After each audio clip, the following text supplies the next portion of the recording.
बहुत समय पहले की बात है। एक छोटे से गांव में रीमा और सीमा नाम की दो बहनें रहती थीं।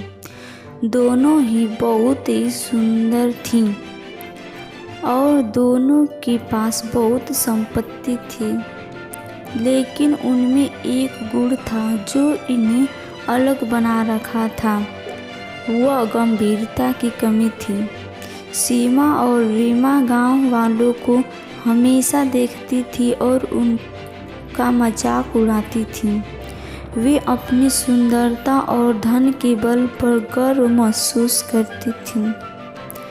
वे हमेशा अपनी बुराइयों को छुपाती और दूसरों को नीचा देखकर मुस्कुराती थीं। एक दिन एक साधु बाबा गांव में आए।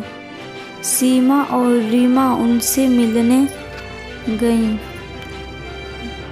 मिलकर अपनी सुंदरता और गर्व की चर्चा की। बाबा ने ध्यान से सुना और फिर मुस्कुराते हुए कहा, बेटा, सच्ची खूबसूरती और समृद्धि उस आत्मा की होती है जो दूसरों की मदद करती है और अच्छे गुणों को बढ़ावा देती है। सीमा और रीमा ने इस बात को ध्यान में रखा, लेकिन उन्होंने अपने सभी खराब आदतों को कोई भी नहीं बदला। वे लोगों को नीचा देखकर हंसती रहती और उनकी सहायता करने के बजाय उनका मजाक उड़ाती थी। एक दिन गांव में एक बड़ा आफत आया और लोगों को एक दूसरे की मदद की आवश्यकता थी।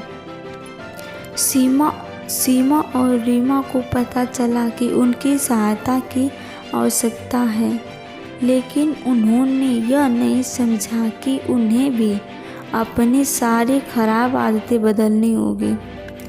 आखिरकार अच्छे और सच्चे मुल्क वाले युवक ने उन्हें समझाया कि असली खूबसूरती और समृद्धि दूसरों की मदद करने में है, न कि उन्हें नीचा दिखाने में।